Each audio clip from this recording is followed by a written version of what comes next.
The first name and the most commonly used in the Quran is Yawm al-Qiyamah. And this is mentioned in at least 70 different verses. The day of standing, the day of rising, the day of standing before Allah subhanahu wa ta'ala.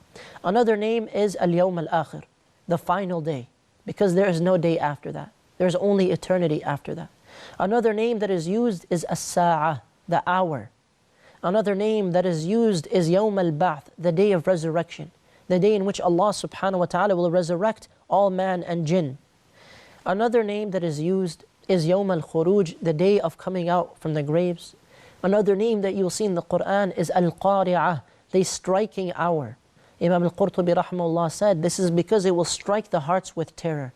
Or so people will be stricken with the calamities of time, the terrors and calamities of time. Another name that is used is Yawm al-Fasl, the day of judgment or decision. So Allah yafsilu baynahum, He will decide between the people. He will decide between the people regarding that which they differed and disputed about. Another name that you'll see in the Quran is Yawm ad-Din, the day of recompense. And so this is the day of reckoning because Allah subhanahu wa ta'ala will punish or reward people based on what they did. Another name that was used, and these are two names that are connected, is As-Sakha and At-Tamma. And so this is the first blowing of the trumpet, and this is the second, At-Tamma, the greater catastrophe for the day of resurrection. Another name that is often used is Yawm al-Hasra, the day of grief and regret, because many people on that day will be filled with grief and regret.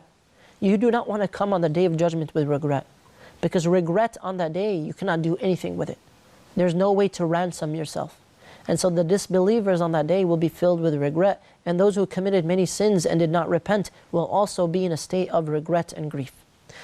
Another name that is used is Al-Ghashiyah, that which is overwhelming, or Yawm al-Khulud, the day that is eternal, or Yawm al-Hisab, the day of reckoning, or Al-Waqi'ah, the event that is to take place, or Yawm al-Wa'id, the day of warning, or Yawm al-Azifah, the day that is drawing near. Another name that is used is Al-Haqqah, that which is inevitable. Another name that is used is Yawm al-Talaq, with a ta and not a ta. And this is the day of mutual meeting, because people will meet one another. And some scholars said, like Ibn Kathir said, that Ibn Abbas said, that this is the day that Adam a.s. will meet the last of his children. Others said that people will meet their deeds on that day. So Yawm al-Talaq. And there's also a name, Yawm al-Tanad, that is used in the Quran. This is the day in which there will be mutual calling between people. And the last one that we'll mention is Yawm al-Taghabun, the day of mutual loss and gain. And this is the day that many people will lose and many people will be disgraced, while many others will have a lot to gain from the rewards and from the mercy of Allah subhanahu wa ta'ala.